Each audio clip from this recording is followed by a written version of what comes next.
آج یہ بات اسی لیے عرض کر رہا ہوں، کیسے آقاؤں کا بندہ ہو رضا، بول بالے میری سرکاروں کے۔ سبحان اللہ سبحان اللہ۔ میں نے اس کے بعد فون رکھ دیا اور اس کے بعد سب سے کہا کہ اب کسی بات کی فکر نہیں ہے، اب ٹینشن نہیں ہے، اب کوئی فکر کی بات نہیں اور ڈر کی بات نہیں۔ پھر کہاں سے کس طرح کے تبصرے آئے مجھے آج وہ یاد بھی نہیں ہے، مجھے وہ یاد بھی نہیں ہے، لیکن اتنی بات یاد ہے کہ اس وقت میرے ساتھ کوئی ایک عظیم شخصیت کھڑی تھی، ہم تو انتظار میں تھے اور گئے بھی تھے، لیکن تاریخ سب کو پتا ہے۔ میں اپنی تعریف کے لیے نہیں دہراتا یہ بات، میں اپنی بڑائی کے لیے نہیں دہراتا یہ بات، لیکن یہ حقانیت کو ثابت کرنے کے لیے میں کہتا ہوں، میں کیا ہمارے محلے کا 8 سال کا بچہ بھی اٹھ کر کے اعلان کرے میرا رب اس کی مدد فرمائے بے شک بے شک بے شک۔ کیوں؟ اس لیے کہ وہ ناموس مصطفیٰ کی بات کر رہا ہے، وہ عزت رسول کی بات کر رہا ہے۔ عزیزان گرامی وقار، یہی بات حضرت نے یہ فرمایا تھا کہ جلسوں میں ساتھ میں رہنا، ہاں مقرر ہے یا پھر دیگر ماحول ہے، تو حضرت نے ایک جملہ ابھی 2 دن قبل فرمایا تھا کہ میٹھا میٹھا ہپ ہپ کڑوا کڑوا تھو تھو یہ تو نہیں ہو سکتا۔ یہ اشارہ اس بات پر ہے میرے عزیزوں، اے سنیوں، حضور کی محبت کی بات کرتے ہو تو صرف حضور کی محبت حلوہ پراٹھا کھانے سے نہیں ہوتی، ارے اس میں تو نیزے بھی کھانے پڑتے ہیں، تلواروں کی سائے میں نمازیں بھی ادا کی جاتی ہیں۔ بے شک۔ یہ شہادت گئے الفت میں ہے قدم رکھنا، لوگ آسان سمجھتے ہیں مسلمان ہونا۔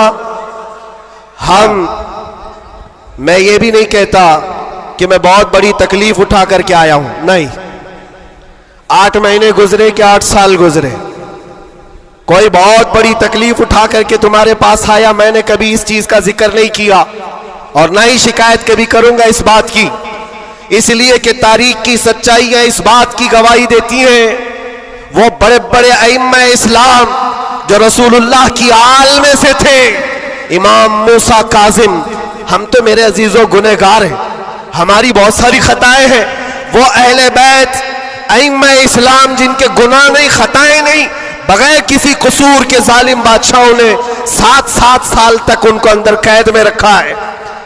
امام محمد بن حسن عسکری 20 سال تک اندر رہے، کس کو کہتے ہیں 20 سال؟ پوری لائف گزر گئی۔ امام موسیٰ کاظم 7 سال کے بعد اندر زہر دے کر کے مارا گیا اور وہیں سے جیل سے جنازہ بھی نکلا۔ ان کی قربانیوں پر ہم کہاں لگتے ہیں؟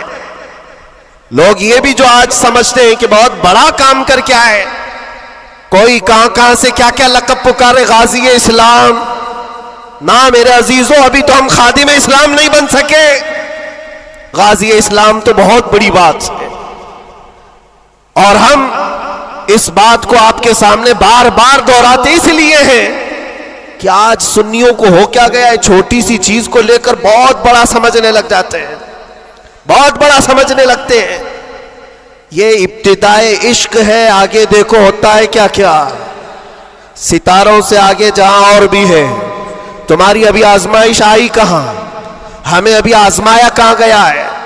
قرآن تو یہ کہتا ہے کہ ام حسبتم ان تدخلوا الجنة ولما يأتكم مثل الذين خلوا من قبلكم مستهم البأساء والضراء وزلزلوا حتى يقول الرسول والذين آمنوا معه متى نصر الله ألا إن نصر الله قريب۔ رب تعالیٰ فرماتا ہے کیا تم یہ سوچ کر بیٹھے ہو کہ تم سیدھے جنت میں چلے جاؤ گے اور تم کو ویسی تکلیفیں نہیں آئیں گی جیسے پہلے والوں کو آئی تھی؟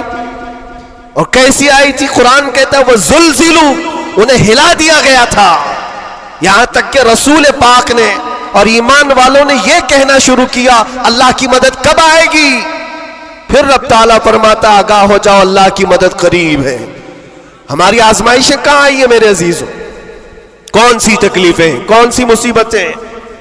علماء اسلام کو آج اللہ تبارک و تعالیٰ نے ٹھاٹ باٹ سے رکھا ہے، ہر طرح کی سہولیات تمہیں آج ملی ہوئی ہیں، کون سی نعمت کی کمی مولا نے دی ہے؟